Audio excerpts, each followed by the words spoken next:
Hey folks, what's up?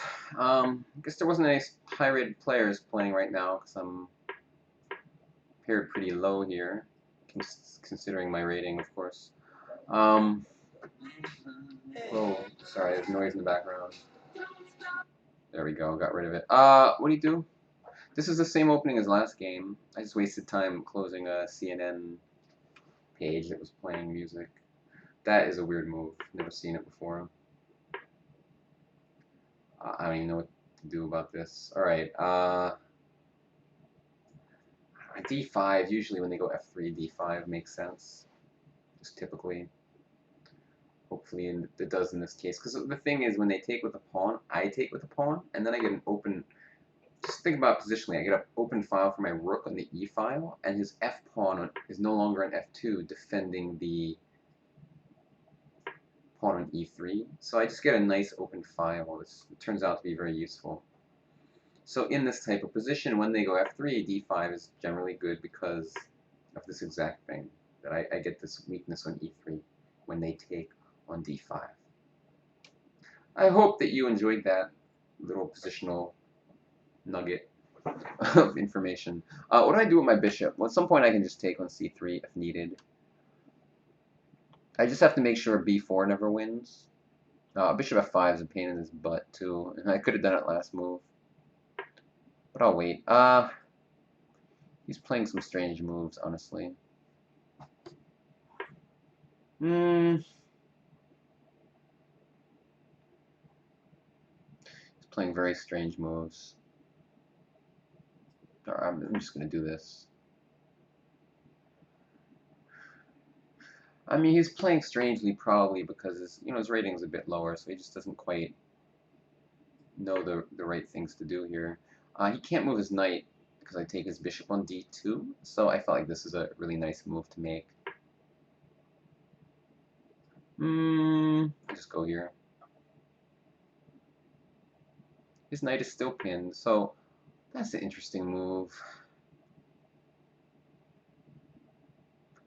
Do I go bishop B6 and let him take on A6? I think I do. I'm sorry, I meant on B5. I just have a feeling about that. I have a feeling that I can take on D4. Oh, I can. It's not a feeling. I can just do it.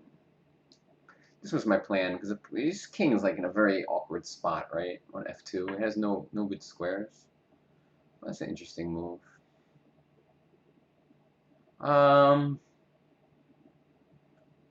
Let's think.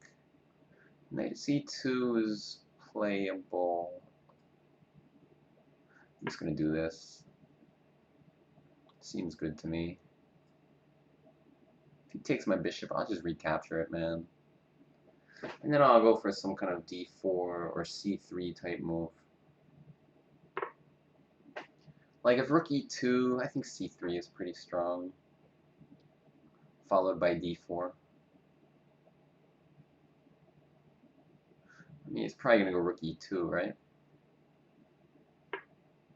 Well, he's just going to give up the rook, huh? I'm just going to play this move anyway.